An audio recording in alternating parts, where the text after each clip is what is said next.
The first round of US-Iran talks has concluded in Switzerland, and while mediators are calling it encouraging progress, the path to a lasting peace deal is already looking complicated. Qatari and Pakistani officials, the two countries serving as mediators, wrapped up the initial session early Monday morning local time at the Begenstock Resort, a historic mountaintop retreat overlooking Lake Lucerne. They announced on social media that the United States and Iran had agreed to several new mechanisms coming out of this first meeting, including what they're calling a deconfliction cell, essentially a dedicated channel to ensure military operations stop in Lebanon, where Israel and the Iranian-backed militant group Hezbollah have been locked in fighting for months.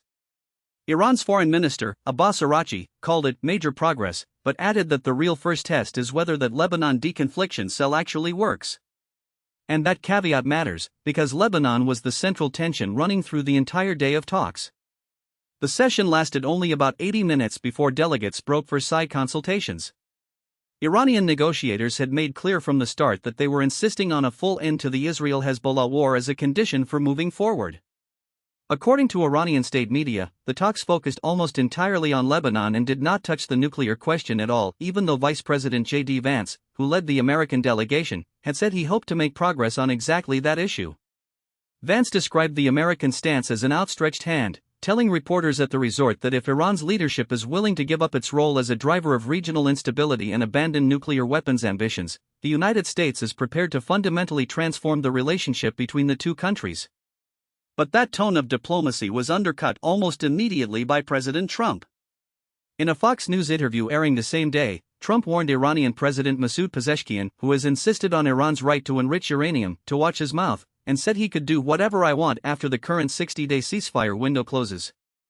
Iran's lead negotiator, Mohammad Bagher Ghalibaf, fired back on social media, saying the United States should be careful with its statements and that Iran's armed forces were prepared to respond. The Strait of Hormuz added another layer of friction. Iran had claimed on Saturday it was closing the waterway, a vital corridor for roughly a fifth of the world's oil supply, in protest over continued fighting in Lebanon. The U.S. military pushed back, saying traffic continued to flow and that Iran does not control the strait. Energy Secretary Chris Wright said 67 ships had passed through in the previous 24 hours with U.S. military guidance, though maritime analysts noted a drop in vessel traffic and described the situation as one where hesitation is back in an already unpredictable corridor. Among other topics on the table, sanctions relief for Iran's oil industry, which the managing director of Iran's national oil company confirmed was seriously pursued in the talks. A proposed $300 billion reconstruction fund for Iran also loomed over the discussions.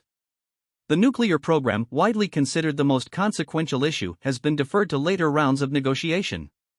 In Israel, Prime Minister Netanyahu reiterated that his country would keep forces in southern Lebanon as long as we need to protect our people, while Hezbollah's leader categorically rejected any continued Israeli occupation and vowed a response to violations. Israel's military chief described the Lebanon ceasefire as fragile and said the military must maintain readiness for a return to combat. It was, in short, a beginning, not a breakthrough.